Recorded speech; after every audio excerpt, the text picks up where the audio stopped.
nun mga kapatid, di po ba?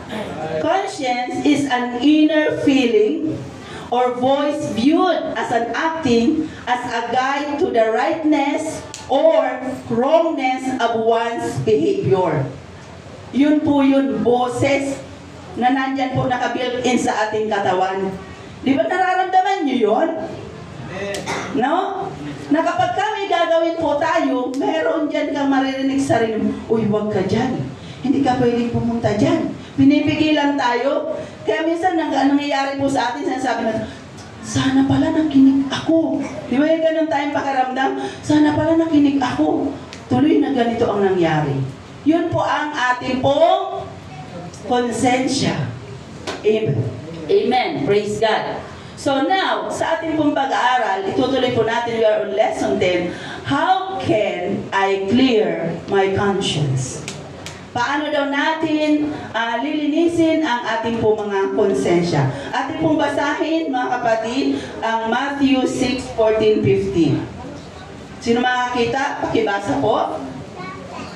Matthew 6:14 and 15. Wala tayong projector, Sister Ada.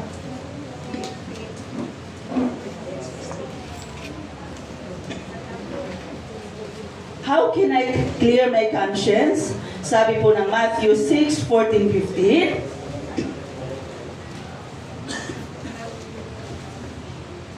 Wala nag-anak?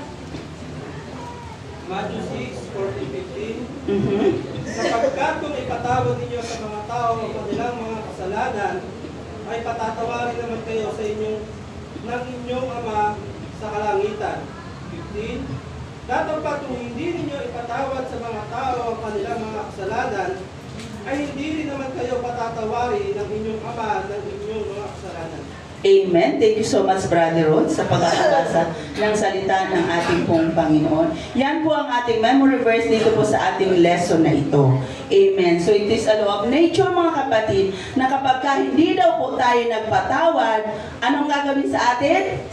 Hindi rin po tayo patatawarin ng ating pong Panginoong Jesucristo. Amen. Kaya wag po tayo magmamalaki na kapag mayroon po nagkasala sa atin na nanghihingi na ng tawad, sasabihin, hindi kita mapapatawad. Huwag ka pong maging boastful sa ganun dahil hindi po nalulugod ang ating pong Panginoong Jesucristo. Kapag hindi po tayo nagpatawad, sino po ang lugi? Tayo. Hindi po yung nagkasala, kundi tayo na ang lugi. Amen. Kaya dapat i-free po natin ang ating sarili na tayo po ay magpatawad. So how can I clear my conscience? First, acknowledge the wrong you've done. Then offer a sincere apology and make amends to those you've harmed. Ito po mga kapatid, kapag nagkaroon po tayo, nakakumit tayo ng pagkakasala, ang first thing na kailangan po natin gawin, we have to acknowledge ang ating po mga nagawang pagkakasala. No? Minsan, pag-iisipin po natin, parang aminin natin sa hindi, mahirap umamin. Bato-bato. Ang tatamaan ay aray ko. Hindi po ba? Mahirap aminin ang kasalanan. Kaya nga kung minsan, nahuli ka na, nagdi-deny ka pa. Di po ba? Kasi hindi po natin maamin. Yan po ang nature ng ating pong laman. Pero dito tayo po tinuturuan ng Diyos para ma-clear po ang ating conscience, kailangan po may pag-admit. And then, apology. Mag-apologize po tayo. No? Sino nag-apologize kapag ka nagkamali? Amen. Salamat sa Diyos. Amen. Praise God. So hanggang ito mga kapatid, ating pong titingnan dito po sa page 35 ng ating book, kung meron kayo. Meron po ditong advice na ang sabi, ilista daw natin ang mga bagay na nakumit nating mali. Ewan ko kung may gumagawa. Kasi to be honest, hindi akong gumagawa nun. No? Ang advice po dito, ilista daw natin para ma-clear po ang ating conscience. Dahil kapag hindi, nandyan, makukonsensya po tayo. So ating pag-uusapan sa umagang ito, ang mga bagay na nakukumit po natin bilang tao, no? At nagpapabigat po sa dalahin ng ating konsensya. Number 1, have I stolen money? Yan, hindi ko na basahin buong istorya. Sino po dito sa atin ang nakaranas na manguha ng pera? Maraming mami brother, maraming honest. Sabi ko nga, nung nag-aaral ako nito, sabi ko, meron ba dito exempted? Diba? Lahat po marahil. Sumisimple. Diba? Na makakuha po talaga tayo ng pera. Sa kahit anong paraan. Sa pangungupit. Di po ba? Kunyari, namili ka. Ang binili mo 10. Ginawa mong 15. Oh, di ba? That is stolen. Siyempre, bayad sa pagod. Di ba? May mga ganun tayong sa sarili natin, di po ba? Pero, aminin natin na nung ginawa mo yon, ang konsensya mo nag-react, Brother Jim. No? Nagre-react po yun, ang ating konsensya. Kasi bakit? Mali. Sister Beth, di ba? So to God be the glory, may mention po dito si Bless. No? Si Bless, mga kapatid, kakaiba to. Kasi sa Hong Kong, mga kapatid, ang mga bata doon, nag-i-eskwela na kahit walang perang dala. Kaya ito kaya nito pumunta ng eskwela na wala siyang pera eh. So may pera ako lagi dyan sa tabi ng aking table. May mga bills, mayroong mga coins, whatever. Pero hindi ko yan talaga nahuli o di kaya man lang ma-feel ko na, ay parang kinupitan ako. Wala siyang ganon. No? So doon ko nakita mga kapatid na nasa tao rin pala yun. No? Kung sisimple tayo na lulukot, di ba? Oh, lalo sa may mga tindahan. Lalingat-lingat si mama. Oh, di ba? Pastor Ole yan. Sister Ellen? Paano pala po pag kay Happy kumupit? Yun nga. Kasi alam nyo bakit mga kapatid, ba't kailangan natin itong pag-usapan? Maaring isipin po natin, maliit lang na bagay, pero kapag ka ito po ay tinolerate mo sa iyong sarili, it will mount up. Ginawa mo ngayon, 5 lang, 5. Kasi dito mapansin ni mama. Hindi nga napansin, Brother Jumberg. Sumunod na ako, simple ang 10 na. Hanggang sa nagmamount up po sa iyong isipan. Pero si konsensya nagsasalita, huwag mong gawin yan. Masama yan, di ba? Kristyano ka? 10 lang naman. Tsaka baon ko naman yun. Diba? Obligasyon ng mama ko, bigyan ako ng pera. Pero iba yung paraan mo. Gumawa ka ng sarili mong paraan, di ka naghintay na bigyan ka ng mama mo. Sumunod na araw, sumimple ka na naman, Brother Jobber. 20 na. Nakakabili ako ng burger sa 7-Eleven. So hanggang mga kapatid, lumalaki po ng lumalaki ang ating po nagagawang kasalanan. Kaya nga tama ang sabi ng salita ng Diyos eh. Paano daw tayo pagtitiwalaan sa maliit? At sa malaki? Kung sa maliit ay hindi po tayo kayang pagkatiwalaan ng Diyos. How can you be faithful in few things? Dapat po maging faithful tayo mga kapatid. Huwag po natin itolerate yung ganun. So ang konsensya natin, magsasalita. Sasabihin, huwag mong gawin yan. Di po ba?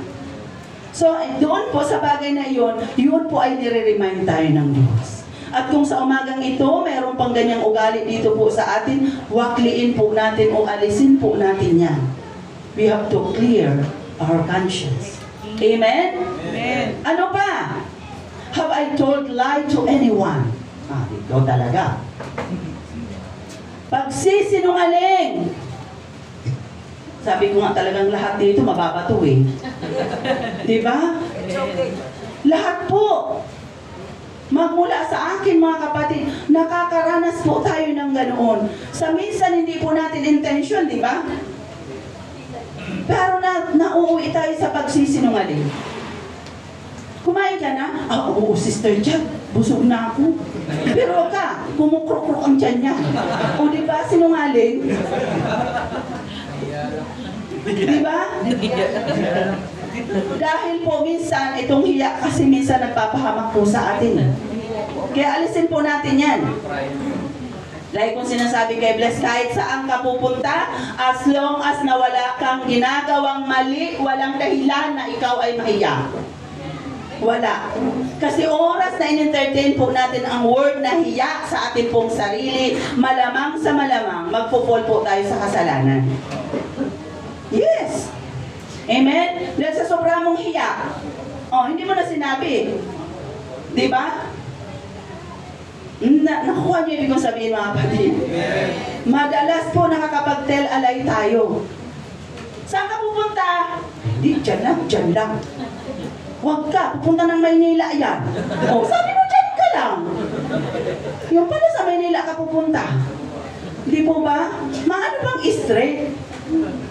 Ang sabihin ka agad. Tayo kasi mga Pilipino talaga sa totoo lang. Hindi tayo, maliban sa advance sumagot, mali ang sagot.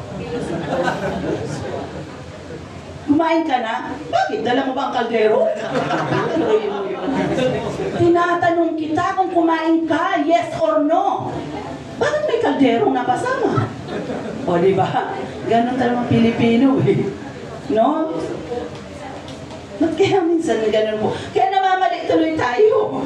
Di ba? Nakakapag-tell alay tayo ng dahil sa mga maliliit na bagay. O ngayon, nagsisinungaling po tayo sa maliliit na bagay pag malaki na. Ayan. Anak, pumasok ka ba sa school? Oo naman, ma. Pumasok kaya ako. Huwag ka. Nasa tansa. Nasa SM. Di ba nagsinungaling? Di po ba bakit? Madali lang nating gawin. Dahil yung mga maliliit na pagsisinungaling, lumalaki po ng lumalaki. At yan po ay nagpapabigat sa ating pong, sa dalahin ng ating pong konsensya. O dito sa pangatlo. Have I lost my temper, Sister Beth? Dito talaga. O yung may mga tempers dyan, kumustahin?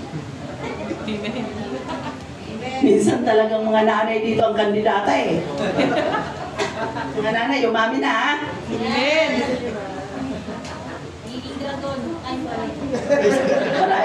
Marami naka-smile. Minsan, naka-temper tayo, no? Kasi kung minsan, naman, mga tatay, kayo din kasi ha? Amen. Mapapalo din kayo ha? No? Minsan may sinasabi ang mga nanay, ang mga tatay minsan, mali-mali ang dinig. Diba? Kaya tayo mga nanay, nagiging hot-tempered ka agad. Di po ba? Sinabi naman ganito ang bilhin. Iba ang bibilhin. O di siyempre, anong gagawin ng nanay? Umiinit ng kanyang ulo. Ayun, so nasusukat na po kaagad ang ating mga temperament. At hindi po tayo yan exempted. Amen. At kapag umatake na yan, Brother Doom, yan sigurado na. Hiwalay kung hiwalay! Talaga lang ha? Ang dikulor naman sa puti. O diba? Kala nyo ha? Minsan nagkakatalo po, nag-aaway-aaway sa loob ng bahay.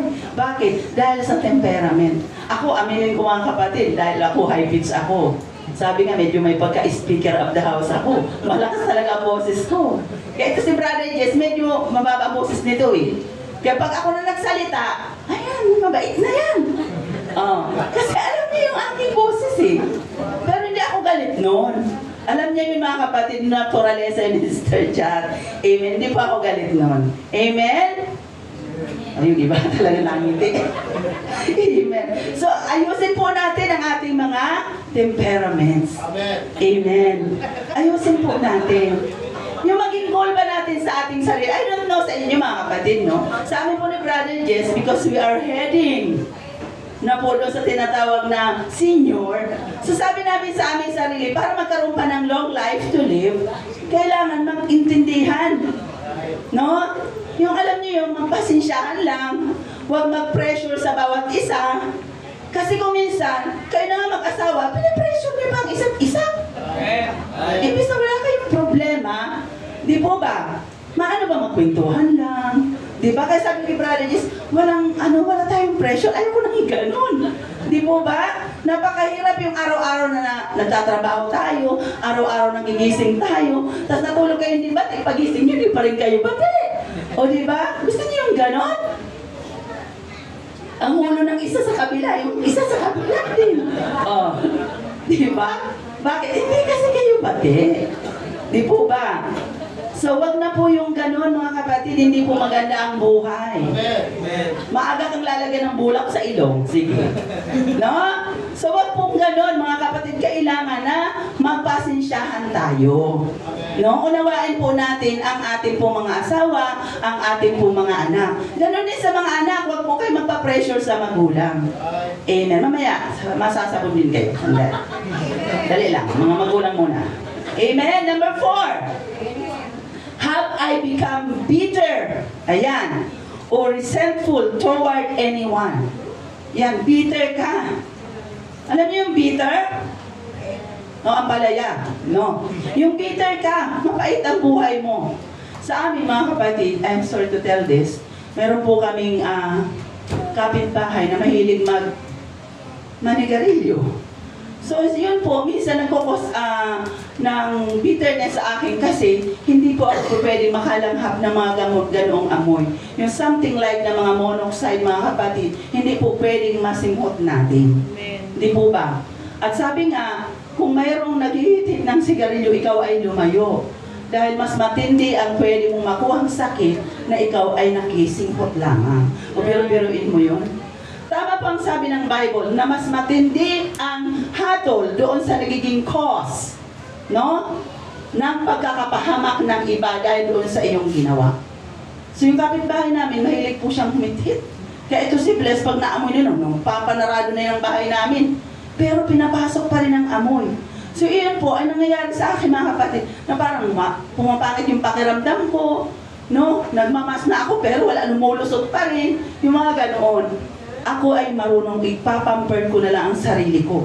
Para hindi po ako magkaroon ng ibang pakiramdam dahil araw-araw na po yung ginagawa. So minsan sa atin, mga kapatid, lalo sa ating po mga kasamahan sa loob ng bahay. Kadalasan nangyayari po ang bitterness sa loob ng tahanan. Huwag na tayo muna pumunta sa labas kasi sa labas napakaraming magkukos ng bitterness sa atin. Teacher mo, katrabaho mo, di ba? Nagdudulot po ng bitterness. Sa loob ng tahanan, kapag may kasama ka, na hindi mo porsyonada ang pinagagagawa, it will cause bitterness sa ating pong sarili. At mabigat yon sa ating konsensya na dalhin. No?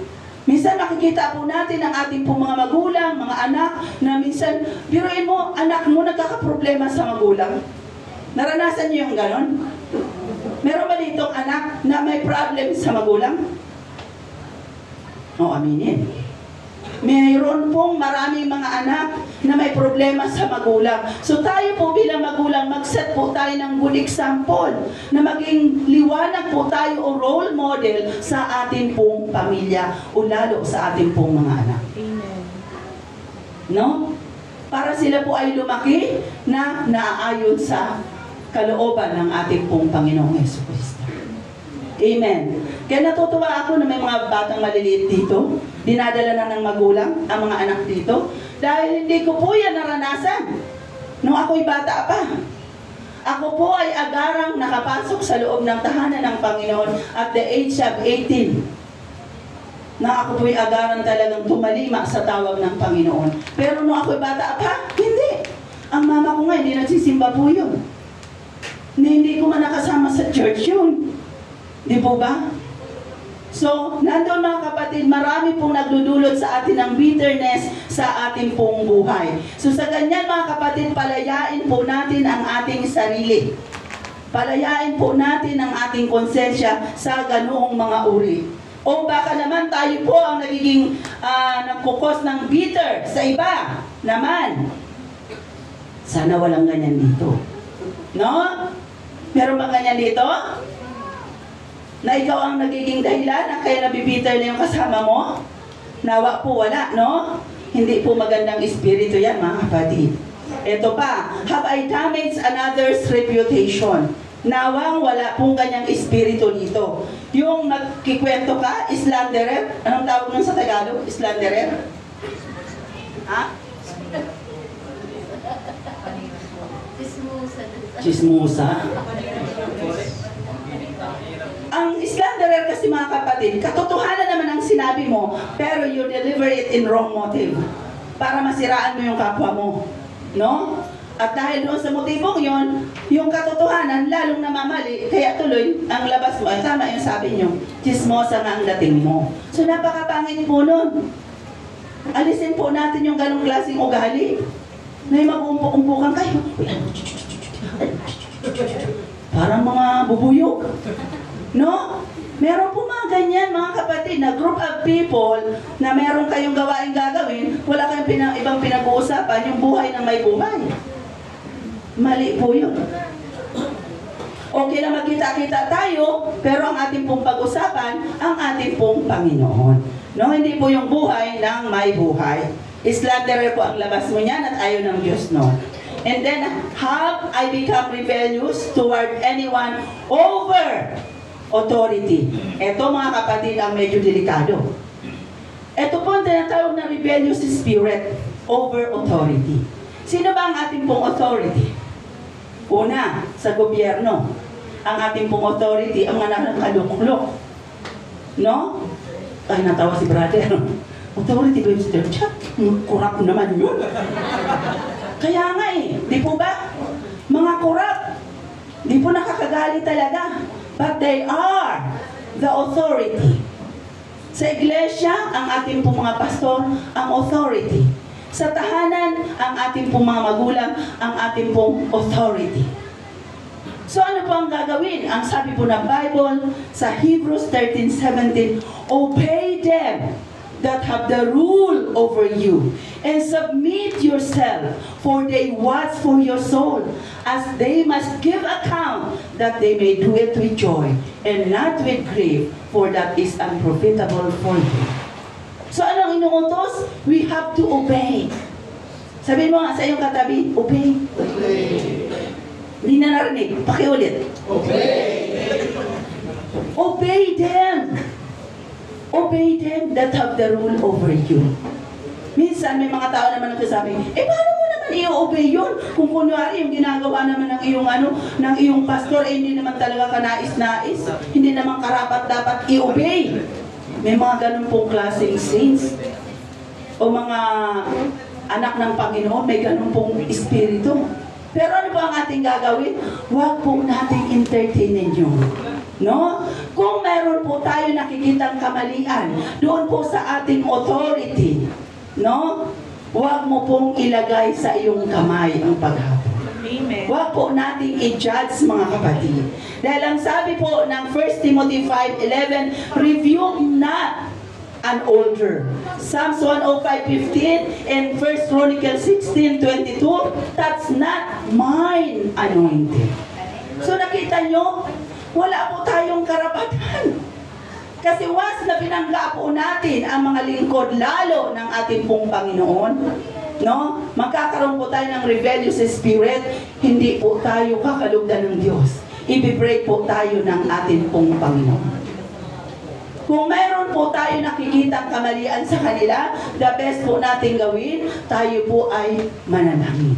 Ipag-pray po natin sila. Dahil pag yan po ay hindi ayos sa harapan ng ating pong Panginoon, ang Diyos naman ang aalis po dyan. Amen? Ang Diyos naman po, ang sabi niya nga is, vengeance is mine. So ang Diyos ang nakakaalam. Huwag po natin ilagay sa ating pong mga kamay ang paghatol. Amen? Amen. Gusto niyo ba pinag-uusapan natin? Amen. Ang sabi pa rito, have I been proud or boastful? Yan. Siguro lang parang wala namang ganyan dito sa iglesia natin. Proud and boastful. No? Mayabang, tama ba? Yung ganon? Mayabang. Meron ba? Mukha lang, Sister Cha. Pero sa totoo lang, humble naman ini. Di ba? No? Wag po. Wag daw po tayong mayabang. Normally mga kapatid, nagkukos po ng yabang sa isang tao kapag ka ang kanyang profile medyo nag-iiba na. No? Pag nagiging kontratista ka na, yan. Iiba na po ang ating ere, di ba? Nakakabili na tayo ng mga helicopter. Yan. Pag di man tumaas ang ano po natin yan, di ba? So umiiba po yung mayabang ang tao. So tayo po dito sa iglesia ng ating pong Panginoon, kailangan po i-practice po natin ang humility. Everybody say humility. Humility. Kababaang loob. Dapat po meron po tayong humility sa ating pong mga sarili, sa ating pong buhay.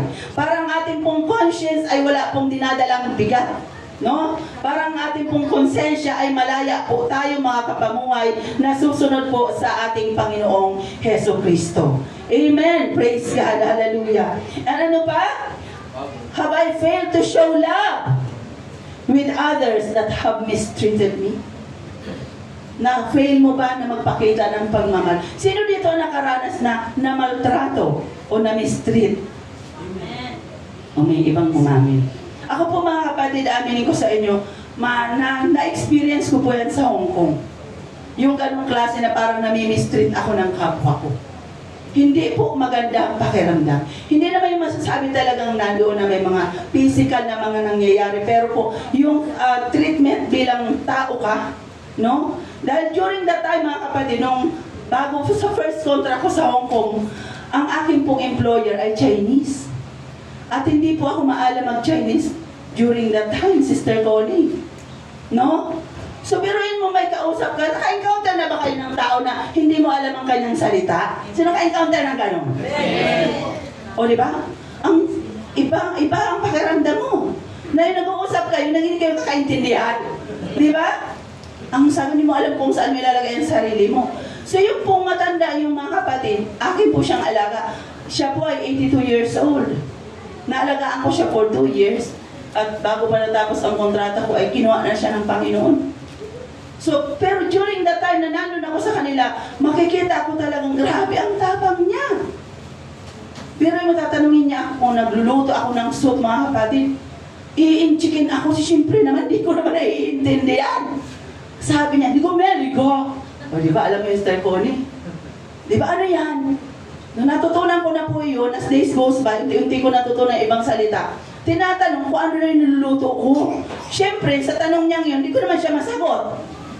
Oh, ang ginawa niya mga kapatid, luto ako ng soup, kasasalang mo pa lang, ginanon niya ang soup ng kamay niya.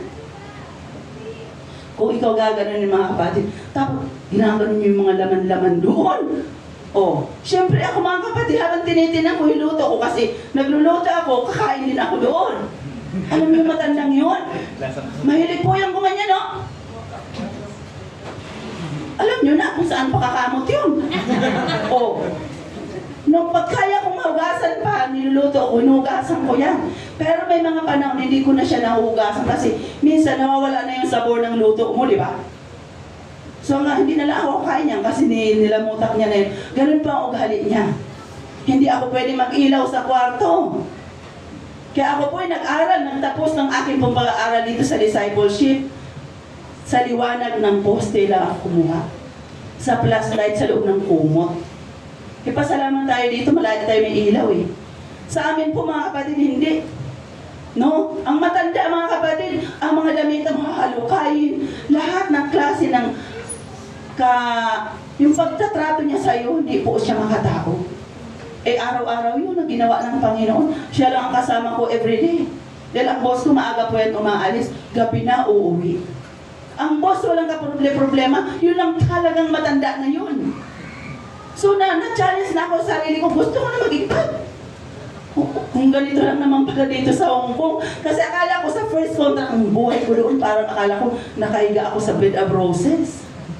So grabe pala ang tinig na dinaanan ko doon mga kapatid. At ang hindi mo naman naiintindihan, na humumsi ka pa sa pamilya mo, pagsasalitaan ka, pagsisigawan ka. So ang dami niyang ginawa mga kapatid at hindi ko sa inyo pwedeng isa-isahin. Pero nang nagkakaroon na po ako ng ibang pakiramdam sa sarili ko. Doon ko na naranasan na itong sinasabi dito na kaya mo bang mahalin yung tao na gumagawa sa iyo ng hindi maganda? Kaya ba? Di ba? Hindi kayo nakakasagot? Kasi mahirap po mga kapatid. May panahon mga na araw na ng linggo dahil doon lingguhan ng day off eh.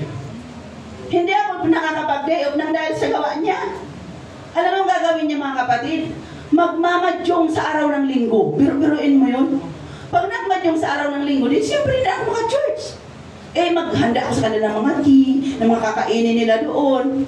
O di, sakripisyo na ngayon ang aking nag-aaral ako ng discipleship. Paano na kaya yung lesson ko? Mag-a-absent na ako ngayon. O di ba? Pero sige lang. Hanggang tiis na ako ng tiis, mga kapatid, sa ganoong kalagayan. 2 years po yan.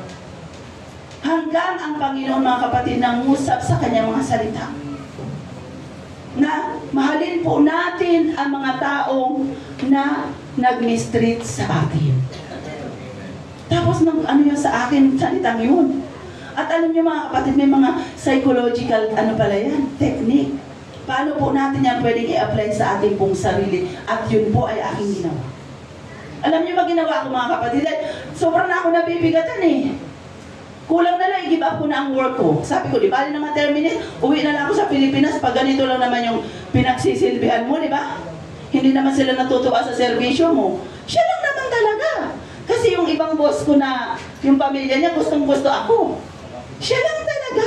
Parang tinik nga sa lalamunan ko Pero ako po pinigyan ng Panginoon ng wisdom, mga kapatid. Alam niyo ang ginawa ko, mga kapatid? True doon sa lesson na aking pong napag-aralan. Sabi nga po, overcome evil by doing good. So anong gagawin ko? Sabi nga, love them. Sabi niya, mahalin mo siya. Parang hirap naman ng ganito. Tapos may technique pa po doon, mga kapatid, na ang sabi, i-overcome mo nga yung pakiramdam mo daw. Di ba galit na galit ka na? Nanggigigil ka sa ginagawa niya sa'yo. Kalamayin mo ang sarili mo. At ang sabi, mga kapatid, psychologically, tatayo ka raw sa likod ng door. Sa likod ng door, pag sobrang na po tayo na-stress doon sa ginagawa sa atin ng kapwa natin, tumayo ka sa likod ng door. I-flat mo ang likod mo. Ganyan, mga kapatid. At mag-meditate po tayo. Mag-meditate tayo. Kalamayin mo ang iyong sarili habang nakadikit po ang iyong mga katawan doon. At unti-unti mo siyang kalamayin, mag-low down. Kasi kapag mataas ang ating pong adrenaline, alam niyo yung adrenaline po natin? Kasi yung makaalam yan. Na pag mataas ang adrenaline mo, kaya mong buhatin ng refrigerator. Yan. Pero pagka wala na, ang baba ng adrenaline, ano mo kaya? Upuan lang ang kaya mo. Di po ba? So, ganoon mga kapatid, magkukul down ka po niyan. At unti-unti, araw-araw. Bago ako magsimula magtrabaho, nagpe-pray ako. Habang nandiyan ako sa pinto, sige, ang pray ko niyan mga kapatid, na kailangan ma-overcome ko to, Lord. Kasi iba na ang nararamdaman ko sa sarili ko, mga kapatid. Kayong mga hindi nakaranas mag-OFW, hindi nyo kami maiintindihan. Ang makaka-relate lang po sa akin dito, mga naging OFW. Bakit di nyo naman naranasang maging malayo sa pamilya, di ba? Di nyo naranasang ma-homesick. Di nyo naranasan na hindi maalagaan ang sarili mong anak. Ang inaalagaan mo, anak ng iba. Di po ba? Ang makaka-relate lang talaga dito, yung mga nag-OFW, lumayo sa pamilya for the cause of their family. No? So iba na po ang pakiramdam. Kaya nung naranasan ko yung ganoon, unti-unti nagkaroon po ako ng relief. Nare-release po yung aking pakiramdam. At araw-araw ko yung ginawa. Hanggang dumating ang isang araw, in-applyan ko na naman ng reverse psychology, Sister Beth. Di ba yung kunyari ang taray mo? Kung mayroon kayong mga na-encounter na ganyan, apply mo yung reverse psychology. Kahit ayaw mo sa kanya, pilitin mong gustuhin. Di ba? May naniligaw sa'yo. Paano yung Sister Chat? Kung ayaw ko talaga, pilitin mo nga. Di ba? May chance na kayo. May chance na. Yung mga inaayawan. No, pilitin po natin. So, pinilit ko mga kapatid. Alam niyo ginawa ko, in-applyan ko po ng reverse psychology. So, ang ginawa ko, siyempre nakakainis yung matanda So, ang ginawa ko mga kapatid, inalis ko yung inis.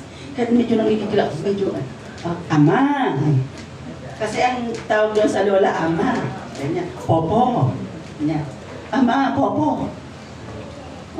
Si Chong na.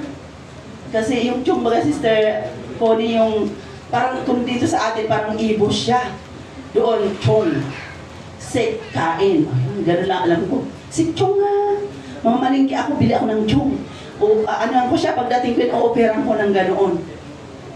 So, natuwa ang matanda, Brother Jobert. Huwa, uti. Ang gaanda ng boses niya. Wala na yung tapang. So kumain siya mga kapatid. Every time. Pag nagmamarket ako, bibilan ko ng pasalubong. Oh. Tapos pagka naupo na naman kami after lunch, susuklayan ko si Sister Beth. Ito pa ang pinakamaganda mga kapatid. Kapag ka mayroong taong nagkukos ng ano sa iyo, ng bitterness, na parang ini-inconvenient ka, itas daw po natin ang shoulder niya. Touch mo ang shoulder niya. Kasi, ang touching sa iba, alika nga dito, Sister Princess, yung kita model. Pagka may nag-touch po tayo sa iba mga kapatid, kunwari ito, Sister Princess, ito ay nagkukos ng something sa akin. Ang gagawin ko mga kapatid, itatouch ko po siya sa shoulder. Ito po ay sign na parang in-overpower mo siya. Gaganin mo siya. No? Igaganin mo po siya. So in that case, thank you. In that case mga kapatid, nagkakaroon po tayo ng parang authority doon sa tao. No? So ginawa ko sa matanda, ganon. At may kasama pang dasal. At sinusuklayan ko, pinuputulan ko ng kuko, natuwa ang matanda. Yes po mga kapatid. Natuwa siya sa ginawa kong mga reverse psychology sa kanya. Hindi niya alam na yun po ay way para i-win ko yung aking pong sarili. Na sa totoo lang, hindi na maganda ang pakiramdam ko sa kanya. Unti-unti, nagbago po ang pagtingin niya sa akin. At maging ako man sa kanya. Kaya yung sinasabi dito, na love them, those who mistreated you, pwede po mga kapatid. Dahil ako yung naranasan ko yan. No? Pwede po mangyari mga kapatid, mamahalin mo yung taong nag-mistreat po sa atin. Yung taong gumagawa sa atin na hindi maganda, pwede po nating mahalin. At alam ko marami na po kayo napakinggang story na yung mga taong ito ginawa ng masama, pero bakit nagawa nilang patawarin? Di po? Bakit nagawa nilang mahalin? Dahil alam nila sa kanila pong sarili na mabigat po sa konsensyang dalhin yan kung mayroon po tayong mga bagay na dala-dala po dito sa ating pong mga dibdib. Alam niyo yung matandang yun mga kapatid, nagbago ang pagtingin sa akin.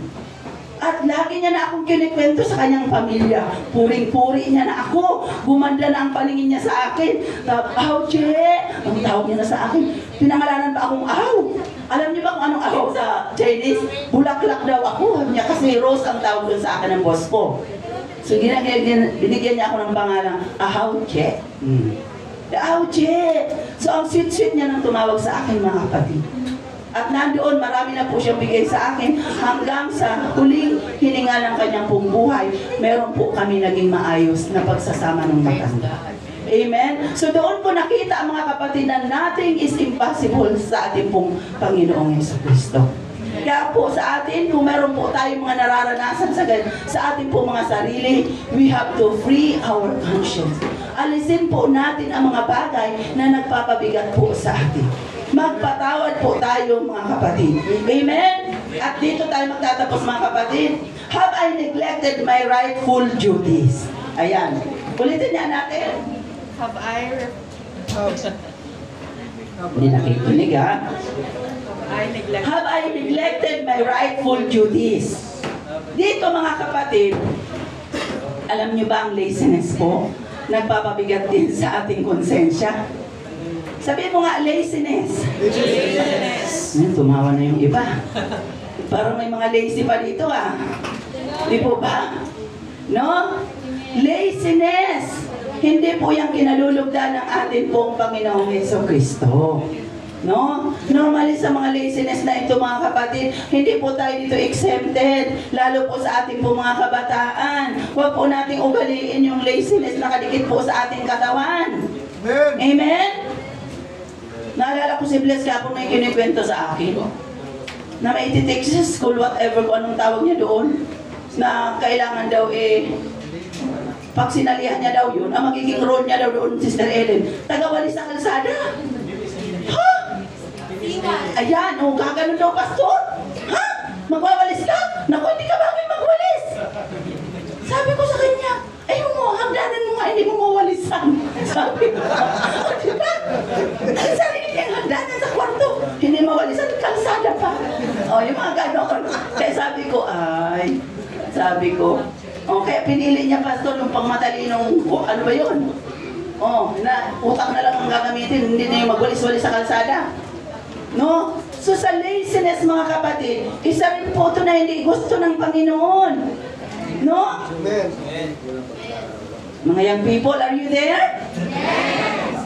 Oh, kumusta po ang ating mga baka may nakadikit sa ating malaking L sa likod natin. No? Ultimo magsaing, hindi magawa. Maghugas ng plato, hindi magawa. Nakakain na. Di ba? Lahat-lahat na lang. Mama na lang, papa na lang. Di po ba?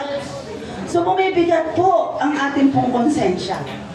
At kapag sumabog na ang mga magulang, nagagalit na yan. Ako talaga, pasensyosa ako mga kapatid. Ayaw ko nga nagagalit na ako eh. Ayaw ko yun, utos ako ng utos. Minsan lang ako mag-instruct, kailangan ganito ang gawin, everyday gaganito, gaganito. Ngayon dapat ikaw, kung hindi ka naman tamad, gawin na po natin. Di ba? 11 na, hindi pa bumabangon. Nako ha? Talaga lang ha? So dito po mga kapatid, mabigat po sa konsensya. No? Huwag po natin itong practice, hindi po magandang ugali ito ng mga young people lalo na. Kasi sa mga magulang siguro, konti na lang dito may mga tamad-tamad na magulang. Ayun po, tinamad kasi ako. Mga gano'n, no? Pero normally, ang katamaran po, dumidikit ito sa mga kabataan. No? Sa mga kabataan po ito nadikit. Ang mga kabataan ngayon, halos din na mautusan. Anak! Maglaba ka nga! Dali lang, mama. Dali lang. Oh. Wait lang. Hapon na. Sige pa rin. Oh. So hanggang magalit na po ang magulang. At kapag nagalit po ang magulang, andyan na. Pag iyan po ay magalit kung ano-ano nang masasabi sa inyo. At kung kayo napagsabihan na hindi po natin minsan malunod, iyan po, nagkukos na po iyan ng bigat sa ating po mga konsensya. Pero ang tanong, sino ba may gawa? Di ba tayo din ang may gawa? No? So wag na po natin ugaliin mga kapatid, yung katamaran inikit po natin sa ating mga katawan. Alisin po natin yan. No? Sabi po ng Bible, wag pakainin ang mga tamad. Ayan. So kung tamad po tayo mga kapatid, hindi po tayo deserve. No? Kailangan po tayo maging blessing. Maging blessing po tayo. Amen? Huwag po tayo magturo, Esther Cyril ganun, Esther Bless ganun. Huwag ka nang tumingin kay hayaan mo siya sarili niya din. Ang intindin po natin ang atin pong sarili. Tulungan po natin ang ating pong sarili, ibangon po sa ating pong Panginoon. Linisin po ang ating konsensya para nang sa ganon, pag humarap po tayo sa Panginoon, tayo po ay clear. Kaya pagdating po natin sa harap ng Diyos, anong sasabihin sa atin ng Panginoon? Welcome, thou good and faithful servant. Come and inherit my kingdom. Amen. Amen. So tayo pong lahat ay tumayo. Praise God. Hallelujah. At tayo po ay kumuha ng ating pong Sunday School offering.